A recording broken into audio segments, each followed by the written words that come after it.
the most popular subject in terms of the styling advice? Of course, it's 10 points or 10 ways to look 10 pounds thinner without dieting, just by manipulating the focus points in your clothes.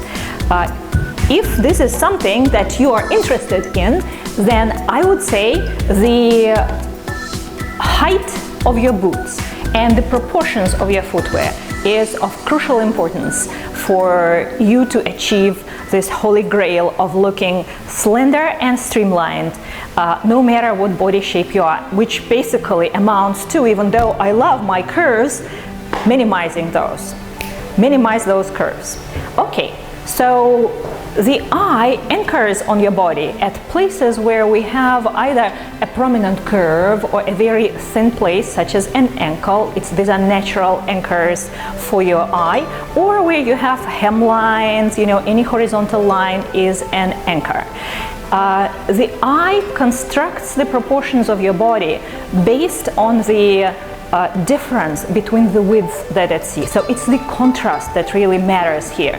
Our goal is to minimize that contrast. You don't want to place horizontal lines anywhere in your body where the eye will anchor into the widest part of your body or the thinnest, the slenderest part of your body. It's a no. The same applies to just one taken separately leg. You don't want anything in the thickest part or the thinnest part. No horizontal lines. We put the same dress on all these figures. The most streamlined result is with the boots that are under your calf and close to the leg and not too thin on the ankle. That's why the stocking style boots are so unflattering on any leg that has any curve to it. Now this image, the boots are close to the leg at the ankle, emphasizing the thinnest of the ankle. Result, it makes the leg look bulbous because of the contrast between the ankle and the calf, the ankle and the thigh. In the first 3 images, your eye notices high contrast between the thin and the thick places on the leg and interprets this as bulbous and heavy. On the last 2 images, there is no contrast, and your eye is guided from a relatively slender place on the leg to another relatively slender place on the leg. In the last image, we see enough leg length. The eye reads this as tall and slender, plus no contrast between thick and thin. Intentionally here, I am wearing this highly unflattering hem that places a color block and a horizontal line in the widest portion of my hips. Where are the places on my leg where I don't want the edge of my boot, the horizontal line to occur? First, the thinnest part, which is my ankle. We don't want it to be there. Especially if your bootie has a wide top portion. It either has to go a little higher up the leg, away from the thinnest portion, or like what you see here, the bootie, some of them are really low. They can start where the leg starts to thicken, just underneath, the thinnest portion of the ankle. Where are other no-nos? Right in the middle of your calf, where is the thickest, the more, bulbous portion of your leg. You don't want the eye of the beholder to anchor there, because again, the comparison, especially with a lot of boots which are chunky and they may be not close to your leg, instead they go around your leg and create the further wider base for the anchor for the eye. Another thing which is a huge no-no, and everybody wears these boots, and I just don't understand how is it possible, are the boots that are high enough, they hit you almost at this thin under the knee place. And again, they will be wide here because they're not tailored to your body, so they choke the most flattering and narrow place on your upper or mid leg. And another thing that happens is because they are huge and you're sloshing in them, they create again a very wide, thick basis for the eye to anchor. So the eye goes from this fat place, sorry, I can say this about myself, to this visually fat place. And what the eye sees is basically just chunky and shapeless situation. Same, sorry, applies to the knee length boots. It's absolutely the same thing. You have just covered this narrow spot on your leg, which is right under the knee, which is an opportunity for the eye to anchor itself in a thin, narrow place. And you bring it right here to the leg. And again, typically here, the boot will be wide and it will be sloshing around. And there is another. All the eye sees is from thick place here to thick place here. Ditto the thigh high. If you have a totally streamlined modelesque proportions and no curves to your body, you will look stunning in any of these styles, including the thigh high boots. I will not be seen on a deathbed wearing those boots because this is death to your proportions. That's just it.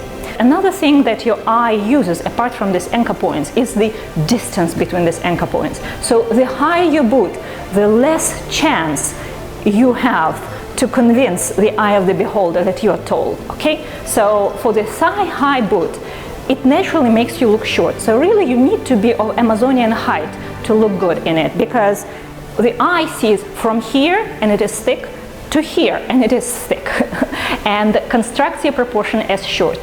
Same with the knee, from here to here, you know, from here to here, and again it's from thick to thick. So what are the safe proportion, a safe place for your boot to end?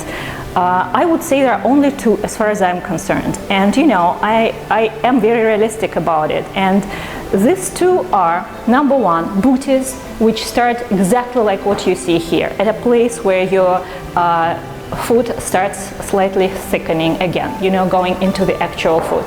The other, and that is the highly recommended place, is just underneath the cuff, not at the widest place on your cuff, just underneath, right here. And even further, to minimize this contrast between the thick and the thin, I would say if your boots were a little bunched up at the ankle and thicken your ankle a little bit, this creates even a better chance for you to look truly streamlined without the from thin to thick, creating that unflattering bulbous effect. In the case of these booties, for instance, here, the easy way to re-anchor also additionally the eye is what I'm doing now. You can wear either cropped pants like this, or rolled up leggings, or you know, capri leggings that go again underneath the cuff, repositioning these proportions from going from the thinnest place to the thickest place. I'm going to teach you one trick, how to bring the boot that is high and will end in an unflattering place to right below your cuff. I probably won't do it with super expensive pair of boots, but you know, this is just your mid-range. So what I do is I take scissors or a special tool that makes holes in leather, just punches holes in leather. But you know, a pair of manicure scissors for fake leather like this is just enough. And I will make holes, and these holes will be maybe here and here on the boot. Then I take this simple silk ribbon, I lace it through these holes, and basically I just tie the ribbon so that the boot becomes narrow enough that it simply doesn't ride up my calf. At the same time, because you're pushing the boot down, it will gather around your ankle and will thicken the proportion over there, so that your eye again is not reading this contrast between thin here and, you know, thick here. So here is this boot. Zip it. The ribbon is installed, and you see, I push it down so it gathers around the ankle, thickening this part. It sits underneath my calf, which is the thickest place on my leg, streamlining proportions significantly. Take a look at this as opposed to this. The proportions on this side of the body read as kind of thicker, interrupted, less streamlined, less slender, while on this, the eye basically does not anchor on anything except the moderate widths in the body here and down there, and definitely reads as more proportionate, more elongated and slender.